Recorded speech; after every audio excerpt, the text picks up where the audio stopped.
دا یو حافظ قرآن سوال کو چرته بازار کې ګرځېدو او د بادشاه فوجیانو ونیولو بادشاه ته حاضر کا چې دا حافظ قرآن دی او سوال کوي. بادشاه ورته وی ته ولې سوال کوي؟ هغه ورته ویل زه مجبوره یم. بادشاه ورته وی تا ته چې الله قرآن درکړی دی، ان الله يرفع بهذا الكتاب، تا ته چې رب قرآن درکړی دی که عمل دی وی پې کړی قرآن ستا دی. دا لاندې ځمکه څه کوي چې دا پورته اسمان ستا دی او تورې ډېرې دي خو زړه د خالد غواړي ته خالد بن ولید شه، جهان ستا دی. تا ته الله قرآن درکړی دی او ته بیا هم سوال کوي، ته بیا هم خالق دی پرېښی دی او مخلوق د دې لاس نیولی دی. بادشاه یې تیخانه کې قید کو، وایي چې ساره پورې یو کاڼی ورته کېښود، وایي چې ساره پورې دا تیږه د سرو زرو کړي نه نو مړ کوم دی، پانسي کوم دی، وجنم دی. نو مرګ خو ډېر ګران شی دی. قاري صاحب ته چې پته ولګېده چې دی خو مې اوس وجني، نو قرآن ورله ورتلو که نه، نو د قرآن تلاوت یې شروع که او خود زړه نه د مرګ د یارې نه بس خود زړه نه لګیا دی او ټول قرآن په یو شپه کې ختم کو چې په کاڼي ورچوف کو الله تعالی هغه کاڼي د سرو زرو. بادشاه ورته وی رب العالمین چې تا ته کوم دولت درکړی دی دا دولت زه د ملک بادشاه یم، الله ما ته نه دی راکړی. زما په خیال انا نحن نزلنا الذکر و انا له لحافظون که رب العالمین ستا په سینه کې قرآن محفوظ کړی دی او ستا په ذریعه باندې الله د قرآن حفاظت کوي که نه، نو د شپې 2 رکعته مونځ د دې شکریې ادا کړه چې د دې فتنو په دور کې رب العالمین تا ته قرآن در نصیب کړی دی.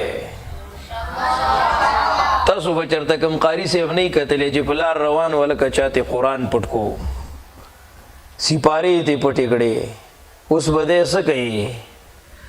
دا د رب العالمین هغه معجزه ده چې د ده په دې وړوکو مازغو کې سمندر لوټه کې بند دی که نه، د ده په دې وړو دماغو کې الله ټول قرآن محفوظ کړی دی. دا ډېره زیاته د خوشحالۍ خبره ده. مخه پکېږه په دې باندې چې ما سره څه شته دی نه، زما پیزار زاړه دي او زما جامې زړې دي او ما اختر لم جامې نه دي اغوستې او زه به څه کوم او کور کې دا دي او هغه دي. تاسو ته پته ده تاسو کو دلته په دې ناسته باندې کوم قرآن وایئ او بیا د زړه نه دعا کوئ چې الله زما استادان وبخه، الله زما والدین وبخه، الله د دې فتنو په دور کې په دې معاشره باندې رحم وکا، رب العالمین ستا دعا نه رد کوي، دا دعا به قبلیږي انشاءالله. ځکه نن ټوله دنیا د غفلت په خوب وده ده. د غفلت خوب پیژنې که نه؟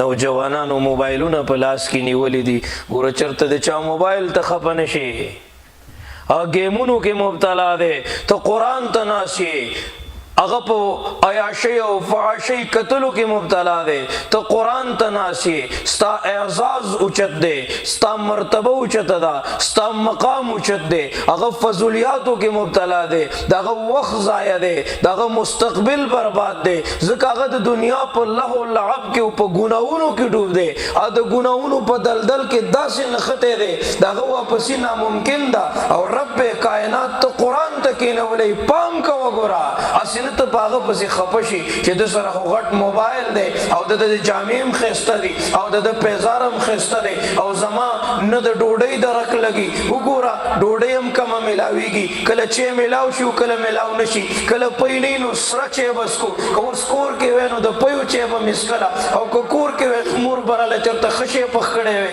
هغه به مې خوړلی وی، موبایل کې به مې کتلی. دا د موجوده دور غټې فتنې دي. ګوره الله در باندې رحم کړی دی، رب العالمین د دې ګناهونو د دلدل نه، د دې فتنو د ماحول نه، د دې بې حیایۍ د ماحول نه ته راوچت کړې که نه او دلته قرآن ته کېنولې، دلته قاري صاحب ته مخې ته کېنولې، ته د الله خوښ شوې، ته د الله خوښ شوې، نو رب العالمین په دې ټول کائنات کې ستا انتخاب کړی دی.